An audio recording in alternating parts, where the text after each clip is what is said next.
Hey there guys, it's Tom from Dolphin Productions. Welcome to another Christmas extravaganza video. It's the 5th of December, so a new video for you guys today. If you don't already know what we're doing, we are releasing one video every single day of December up until the 25th, where we will announce the winners of the results of our giveaway. If you don't know about the giveaway and what prizes we're offering, please check out the first video on the 1st of December for the full lowdown on that. And hopefully we're going to keep this up every day of the month. Due to technical issues we actually had with XDD Gaming's video, I'll review Gauntlet in this video and the other free game that we got at the PlayStation Plus tomorrow, so I'm going to break it up into 2 days. Hopefully that's alright for you. If you don't know, PlayStation Plus likes to give out a couple of free games every month. I was really intrigued because it's December and usually PlayStation pull out the stocks for December to give us a bit of a Christmas bonus to reward us for our loyalty.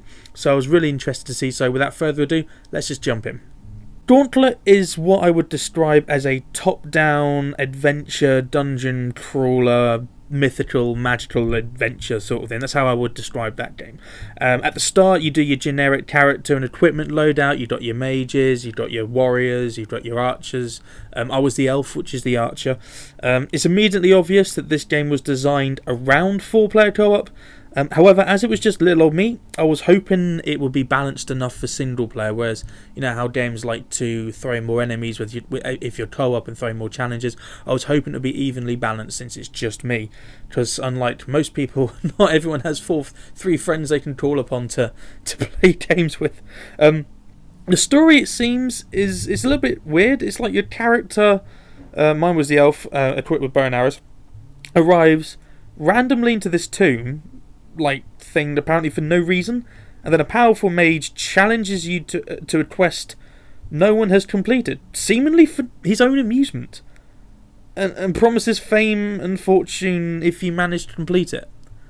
I know, I'm reading it back and it's just weird. I mean, even my character says, I mean, you can hear what he says now. I don't really trust that guy. Did he just make that quest up? Hello, it's stupid, isn't it? It's absolutely...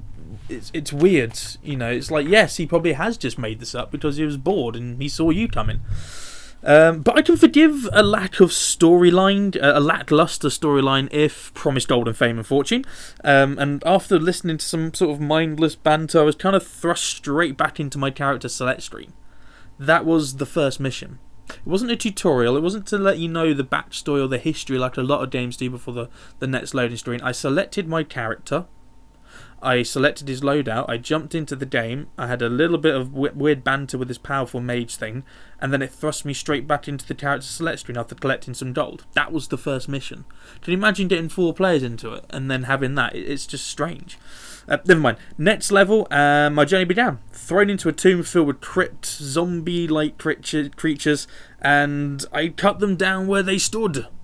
Over and over and over again. Sometimes they would throw in a new type of unit, a stronger, more butch version of the zombies. More arrows, basically more arrows to kill it. And a few mage-like units that converted other units into things that blow up, giving you a dynamic change of gameplay. And it was really in the first boss battle that my fears about them not balancing based on player counts came true. Unless, of course, they did balance it and they deliberately made it really difficult because I died lots of times. Basically, there were so many enemies dotted around, and being the archer, I was a ranged unit. I had to get up close and personal with my little mage-like, archer-like abilities. I had to drop like a bomb. I got a certain amount of... I could use a powerful arrow attack. It seemed like once a life. Unless I get this blue gem-like thing. So it was really hard as an archer to actually manoeuvre your way through and dart your way through these hordes of enemies with a big boss guy trying to kill you. And then there's just throwing in these like mob spawners every now and then as well, which was really frustrating because just as you thought you were getting a grip on it, just as you thought the game was throwing something new at you, it just popped up a spawner and out popped more bloody mobs, more of those crypt zombie things. Anyway, it got to a point where if you die, you can respawn. If it's just you, I'm fairly sure that if you were co-op, they'd have to revive you. But you got like 3 or 4, because I died 4 times after the boss battle, and I was unable to revive, so I died. And I couldn't bring myself to keep playing. I really couldn't. I played for around about an hour and a half, and I found myself comparing it to a game that we've been playing through on our channel, Lara Croft and the Temple of Osiris. Lara Croft actually was another free game they gave out in October. And if you haven't seen it already, check out the videos on that, because you know, it's such a good game. It balances action, shooting, puzzle solving, adventures, classic tomb raiding, beautifully. And I just found myself like, this is what it wants to be. It wants to be like a Dungeons and Dragons. It wants to be like a Lara Croft sort of game where you go into a tomb, you plunder gold, you find more items, but there just wasn't really enough items and enough weapons to really keep you going. I mean, the bow and arrows that I could have bought cost like 100,000 gold, and I was only picking up like, I don't know, 4,000 or 5,000 every time I progressed through a level. I had about 5 levels, so I ended up with about 25,000, and I couldn't buy a very good archery equipment. So unless you have to go back and just keep grinding it, that's what it felt like. It felt very, very grindy.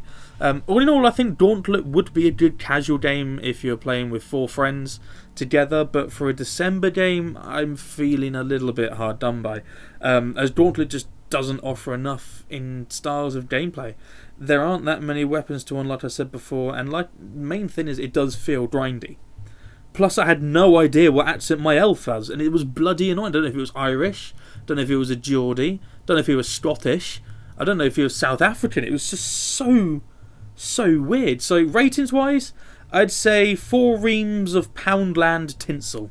There, that'll do. Anyway, stay tuned for tomorrow's video, where we look at the next free game that Sony had given us. Hopefully it's going to be better than Gauntlet. So yeah, until then, stay tuned. Thank you so much for your support and your comments and your advice through this Advent series. It means the world to us. We wouldn't be doing this without you guys. And if you don't know what you can win, like I said before, check out the 1st of December video. Do not miss out on the chance of us trying to do something back to you guys. Okay, so until tomorrow, see you later guys. Bye.